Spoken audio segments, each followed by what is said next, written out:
Greetings and welcome. Thank you for stopping by and joining me here at Bloom from Within Love. I go by Bloomy. And I was inspired by this image that I saw today when I was searching online. And it says here, I choose me. I choose me. I actually added the nose feature. Where I saw it, they didn't have the nose feature. So that's my little personal touch there.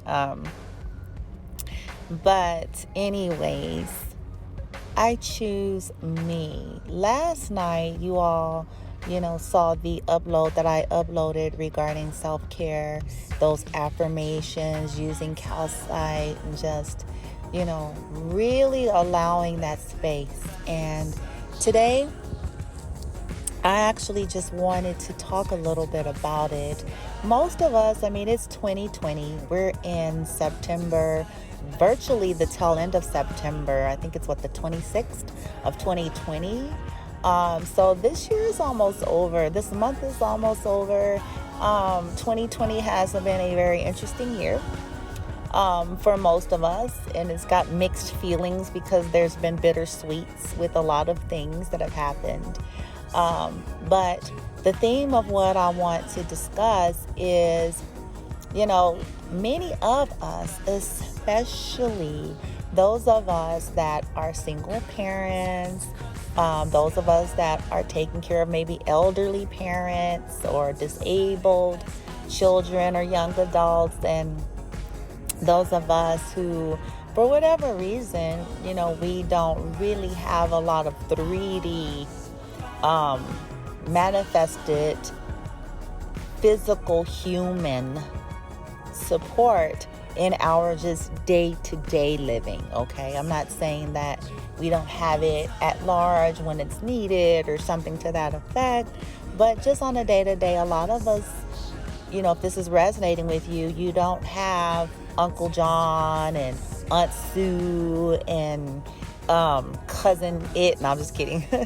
Or, husband Tom and wife Lynette and, boy, whatever, that's there every day to support you in your day-to-day living responsibilities, activities, splitting the load, and so basically you're just taking all of it on.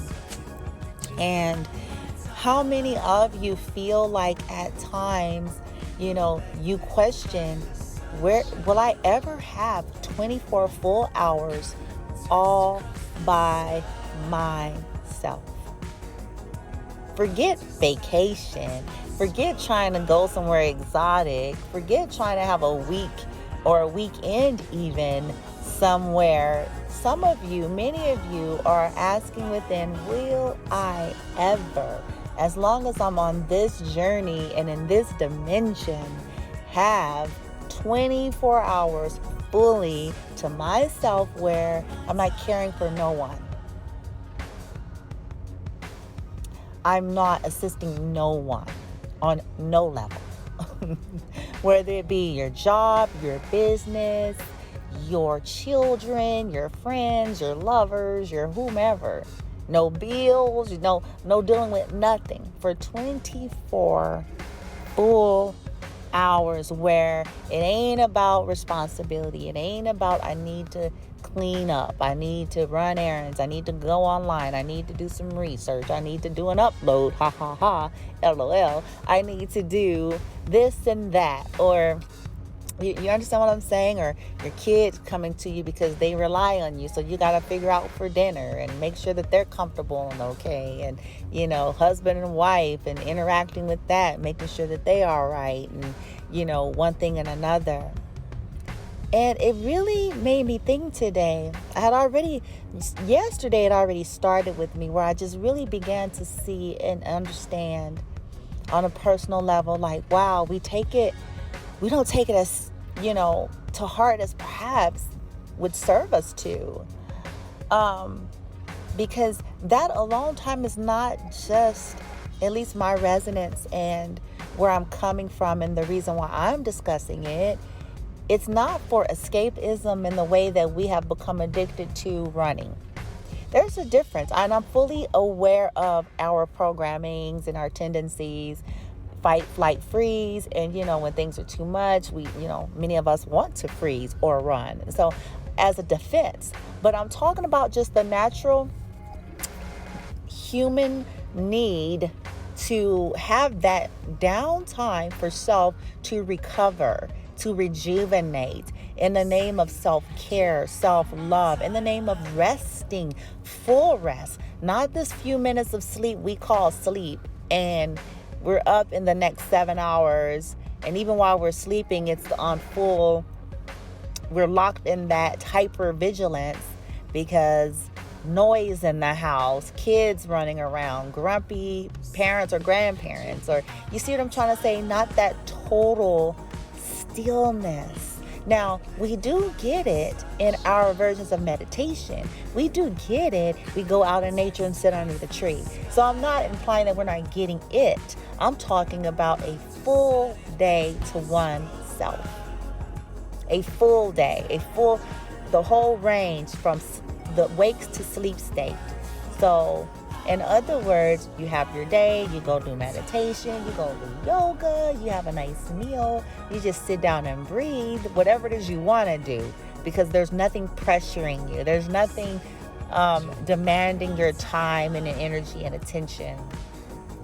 You, whatever it is, and just going within, just sitting, basking, then laying down and going to sleep and getting up and, when it's time to move on with your day the next day. But really just having that unplug where you don't feel like you're at someone's beck and call all the time. Whether it is your kid, your husband, your boyfriend, your girlfriend, your business, your job, and I'm setting an intention to create that space because we are co-creating. So my intention here is to, first of all, for myself and for you, if this resonates, join me. We're releasing the belief that there's not enough time. We're going to release the belief that our situation doesn't permit. We're going to release the belief that we're not deserving of it. We're going to release the belief that the world and our people won't survive without us, no matter how they may kick and scream because of the codependence, but we're going to release the codependence. We're going to release the dynamics. We're giving intention to release, let go, and allow, and to align with our higher heart as relates to choosing us. As relates to, if we want to create 24-hour span where we're not responsible for anyone else, that the attention is fully and totally for us, that we will co-create it, and it will manifest in a way that is loving and high vibrational and benevolent for the self, but for also those that are connected to us.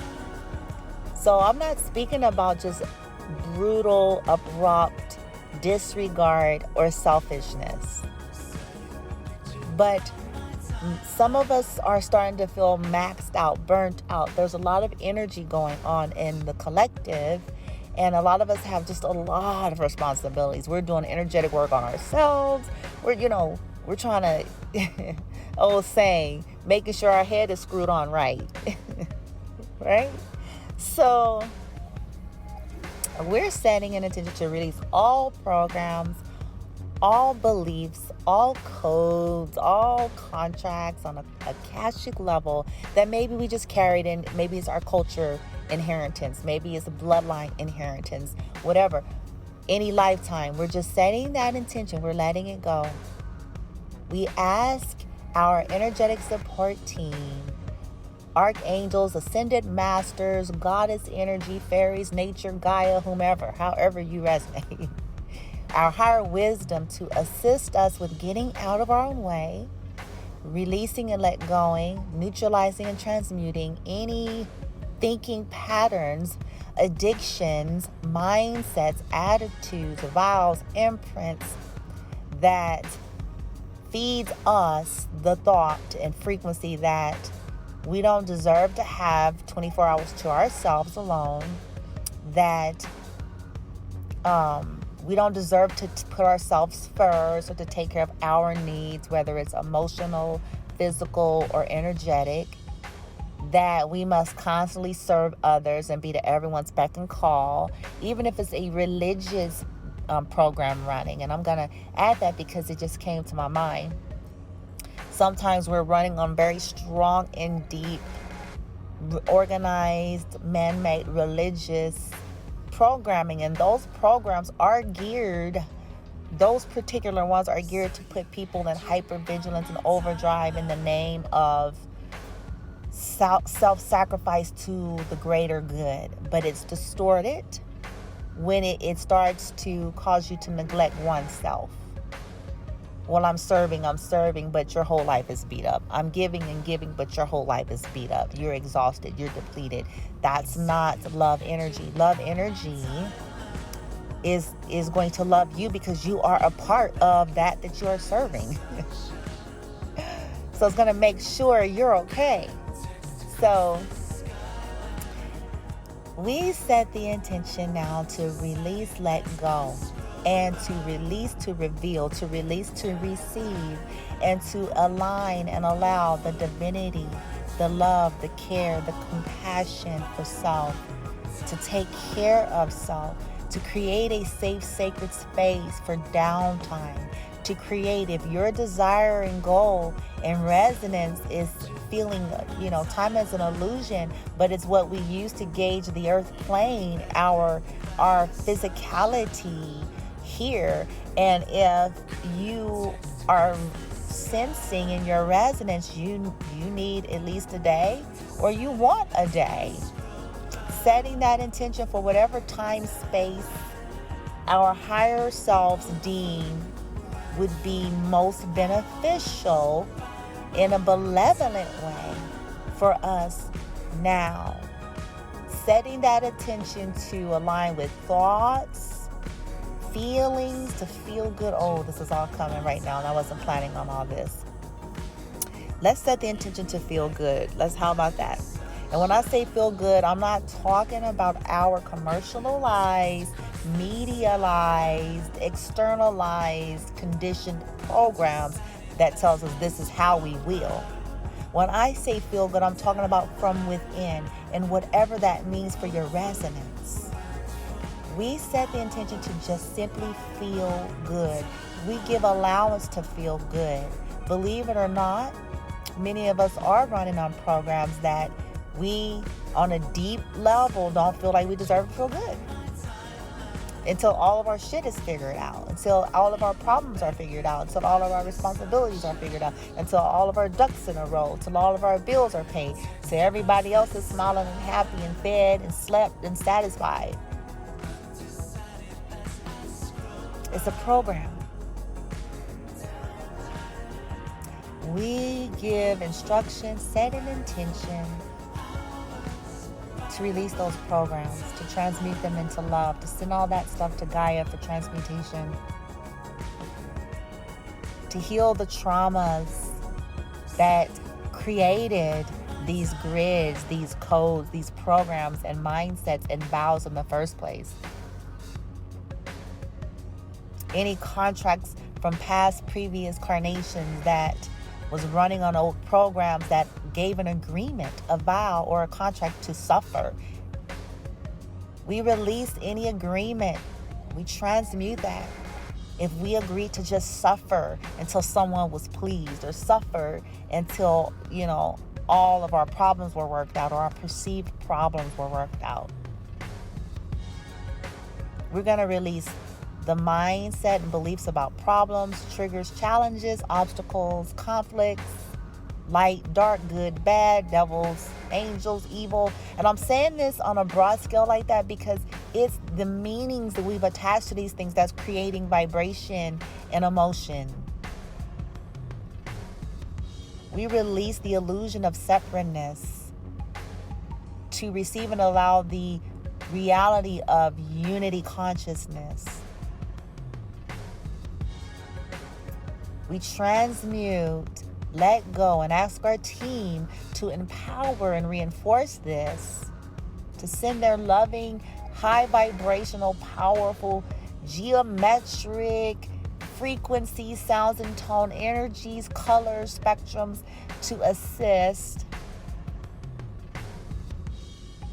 with the clearing of things that have us feeling and believing that we don't have a right to feel good.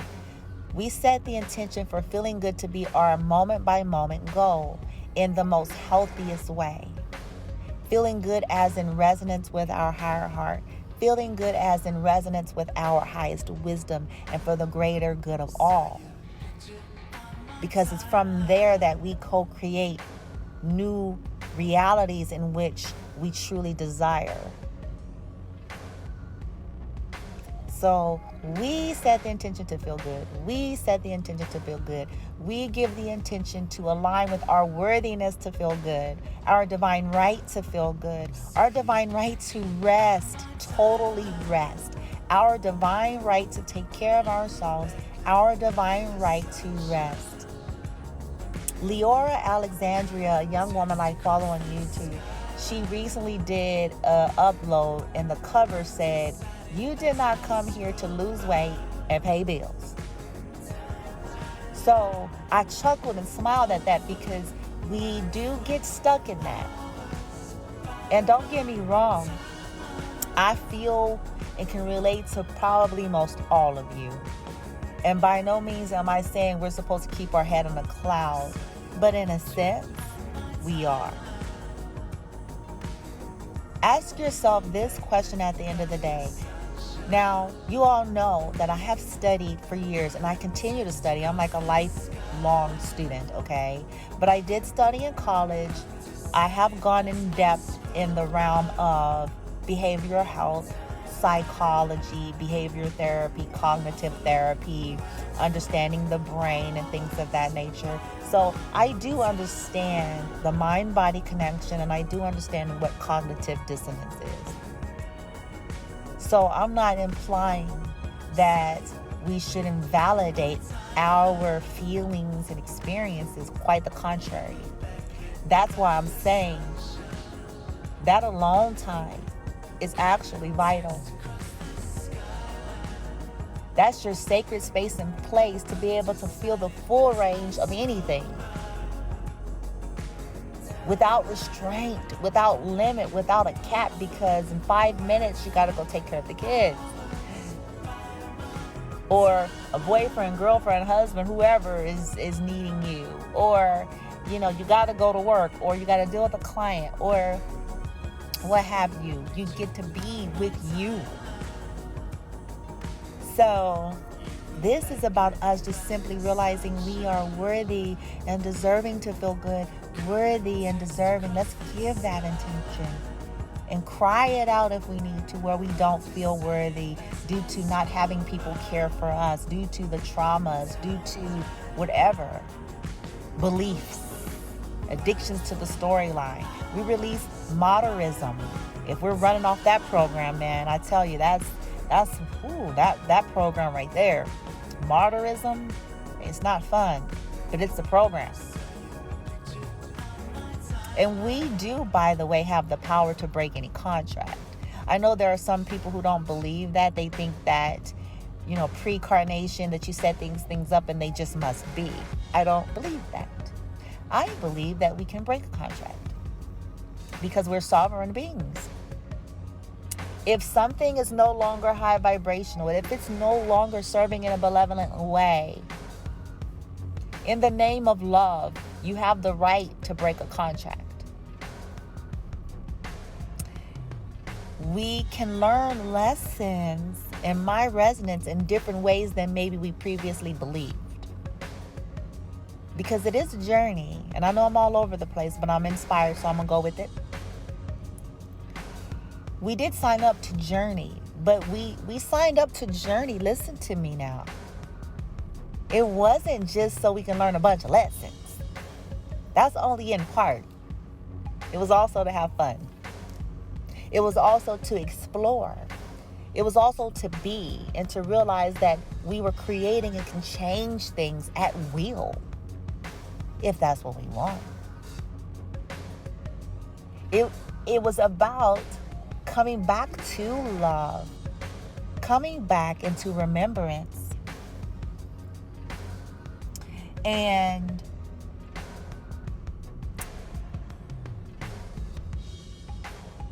knowing that you have the right to do that. I'm sorry, I just lost my train of thought there, you guys.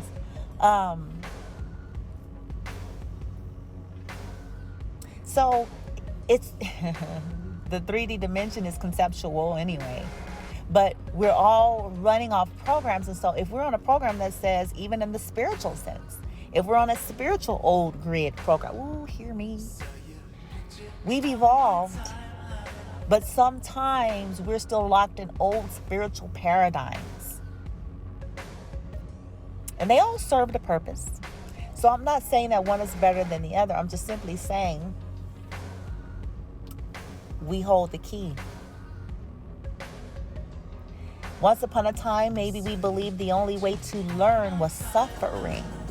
The only way to learn was to have to inflict upon oneself, right, in order to grab it.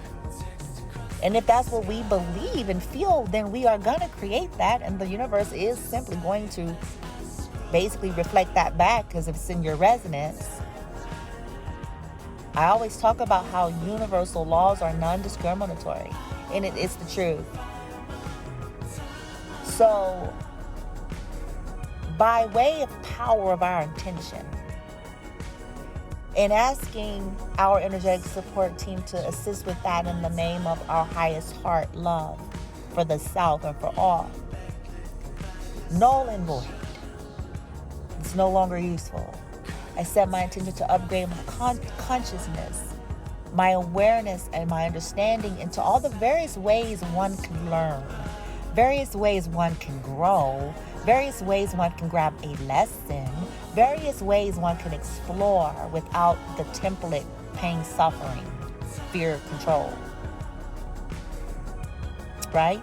And I didn't mean to go off on tangents here, and my apologies that it is kind of all over the place, but sometimes when inspiration comes to me, I don't always censor myself, because I feel like maybe it needs to be said, even though I haven't polished it and put it in a a bullet point presentation. Okay.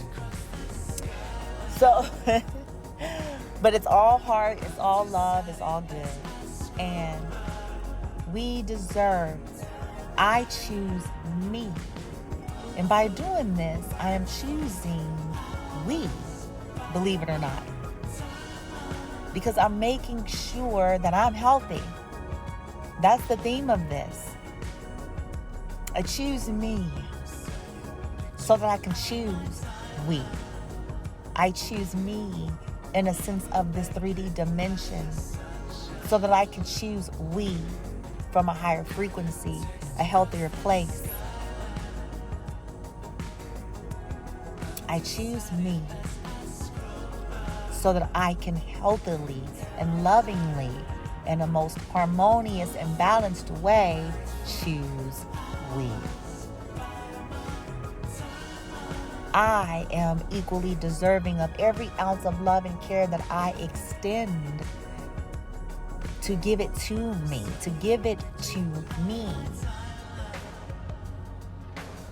Yes. I said this before. Those that rely on us benefit. They may not think it, but they benefit from us being able to have that 24 hours of downtime. From us making intention to feel good. God dog it, I'm going to feel good. It ain't going to do me no good. And I'm going to say this. Ooh, I'm going to say it in love and light and benevolence. I know we all get a kick out of many things, and we all have our journeys. We all have our idiosyncrasies and oddities, I call it. Programs we're running. But ask yourself in the most honest way that you can when you're with yourself. What has feeling bad ever done? I'm not talking about feeling remorse for hurting someone's feelings, and it kind of pierced your heart, and, it caused you to want to adjust in yourself because, maybe you were too harsh. I'm not talking about that. I am talking about that when it's gone to the left, Because sometimes it can go too far. It's like, okay, you're human. You made a mistake. Come on, get out of there.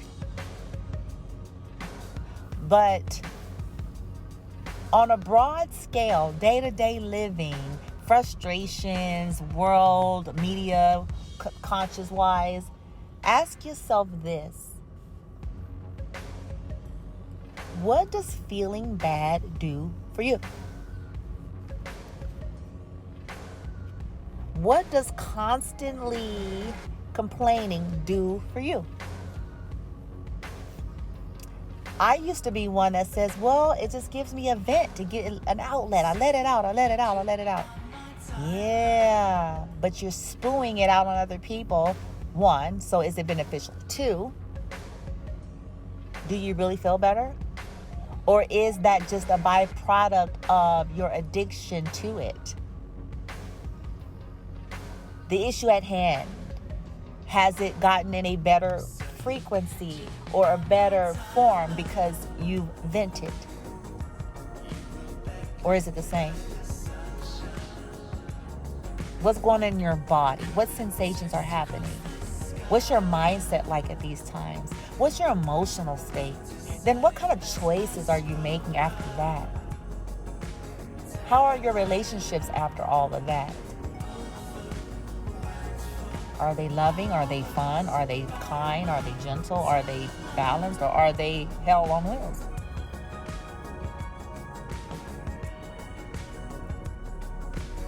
How's your relationship with you? Feeling bad, what has it produced?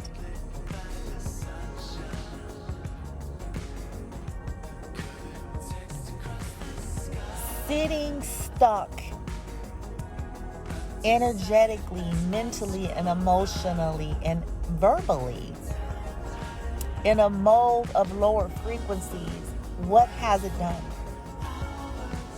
Has it gotten you to your ultimate goal? Has it gotten to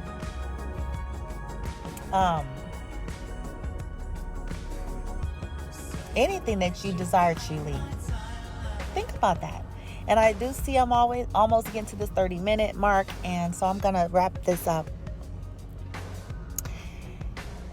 Wrapping it all, summing it up, we all deserve to choose ourselves, to have some downtime just for ourselves, to take care of ourselves so that we can better show up in our lives.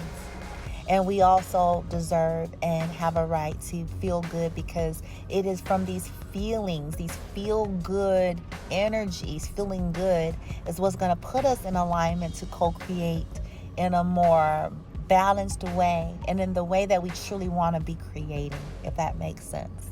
Okay, I'm always sending you guys love and light. I hope this discussion has, empowered you, encouraged you, and even intrigued you in some way. Everything is energy. Balance is the key. Namaste.